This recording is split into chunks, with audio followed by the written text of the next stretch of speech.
आदाब नाजरीन, मैं हूं त्रिदीप ब्राह्मण। एक बार फिर से हाजिर हूं दुनिया जहां से निराला टीवी शो हिंदुस्तान हमारा लेकर। हिंदुस्तान हमारा यानी मुल्क के मुसलमानों की अपनी बुलंद आवाज। आज 3 दिसंबर है यानी वर्ल्ड डिसेबल्ड डे। लिहाजा आज का ये एपिसोड उन माजूर इंसानों को डेडिकेट करेंगे जो किसी ना किसी वजह से चलने फिरने और सुनने बोलने की ताकत नहीं रखते हैं। आज के एपिसोड में हम सबसे पहले पेश करेंगे माजूरियत पर बनी फिल्में और उनके ऐसे ही कुछ किरदारों को। वहीं अवाम में हम पेश करेंगे ऐसे ही कुछ माजूर लोगों की दास्तां जिन्होंने कुदरत की ज्यादतियों के बावजूद जिंदगी जीने की जंग जारी रखी हुई है। आदाब नाजरीन, मैं साइमा खान एक बार फिर से हाजिर हूँ आपका अपना पसंदीदा टीवी शो हिंदुस्तान हमारा लेकर। हिंदुस्तान हमारा एक ऐसा प्रोग्राम है जो कौम की आवाज को एक नई बुलंदी देता है। आइए आज के प्रोग्राम का आगाज करते हैं ऐसे ही कुछ लोगों की दास्तां से। तो लीजिए पेश है आज का खास अवाम।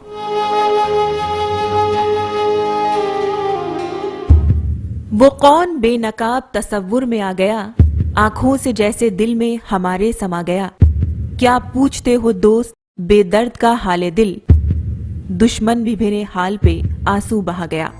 ये शेर कुछ कुछ उन नौजवानों की जिंदगी की दास्तां बयां करता है जिन्हें वक्त ने इस कदर मजबूर कर दिया है कि वो आज अपने पैर पर खड़े भी नहीं हो सकते हैं। कुदरत की ज्यादती और वक्त की बेरुखी के आगे घुटने टेक चुके इन लोगों को अपनी जिंदगी से उम्मीदें तो बहुत हैं, लेकिन सबसे बड़ा सवाल तो यही है कि कैसे इन ख्वाबों की तामीर हो। अब कौसर को ही लीजिए, पिछले 10 सालों से अपनी जिंदगी को पटरी पर लाने के लिए वक्त से दो हाथ कर रही है। कभी सरकारी दफ्तरों का चक्कर तो कभी अफसरों से मिन्नत करते करते वो इस कदर थक चुकी है कि उन्हें अपनी जिंदगी ही बोझ लगने लगी है। सिटी जोन ऑफिस के असिस्टेंट कमिश्नर, डिप्टी कमिश्नर कोई एक्शन नहीं ले रहा है। सीएम ऑफिस जब लेटर देते हैं उनका कोई एक्शन नहीं ले रहा है, तो कौन किसका क्या एक्शन लेगा? क्या हमारा भारत है और क्या हमारी भारत की सरकार है? कौसर की मां को हर माह बतौर पेंशन 1000 रुपए मिलते हैं, लेकिन जिस मुल्क में कौड़ी भी सोने को मुंह चिढ़ा रही हो, ऐसे में 1000 रुपए में जिंदगी कैसे चल सकती है, इसका अंदाजा शायद ही लगाया जा सकता है। लिहाजा इनके पेंशन का एक बड़ा हिस्सा सरकारी दहलीज और सरकारी मुलाजिमों की जी हजूरी में खर्च हो जाता है। 1000 रुपए की पेंशन जो मिलती है उससे कुछ नहीं होता, वो तो सरकार के चक्कर काटने में सारे पैसे खत्म हो जाते हैं।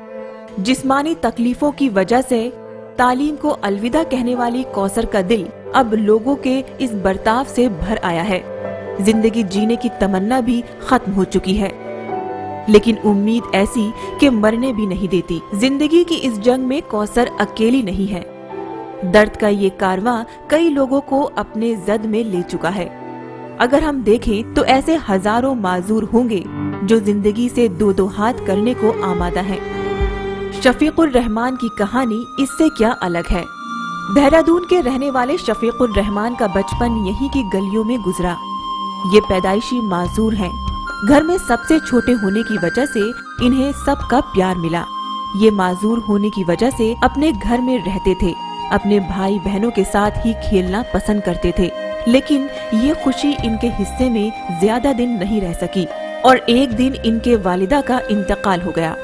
वालिदा से बिछड़ने का गम अभी टूटा भी नहीं था कि यूं अचानक इनके वालिद का भी इंतकाल हो गया।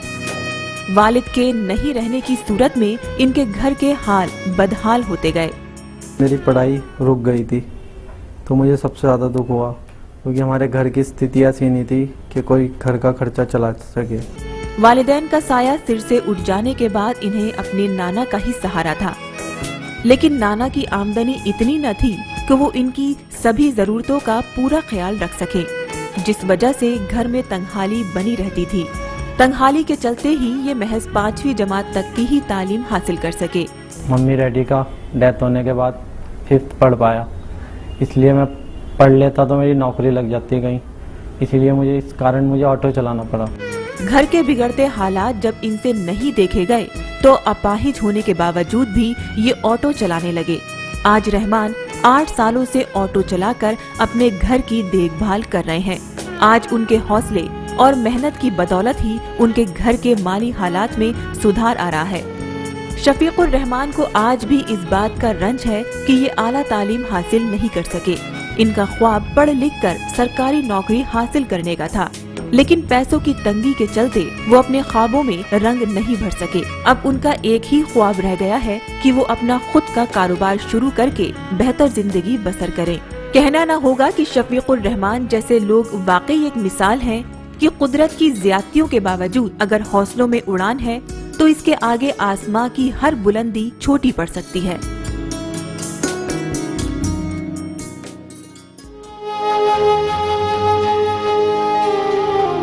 आवाम की पेशकश के बाद फिलहाल वक्त है एक छोटे से ब्रेक का, पर आप कहीं जाइएगा नहीं। वक्त की धड़कनों को यूं ही संभाल कर रखिएगा। हम लौट कर आते हैं पल दो पल में। मनोज कुमार भी एक ऐसे फिल्म मेकर रहे हैं जिनकी फिल्मों में माजूर किरदार नजर आते रहे हैं।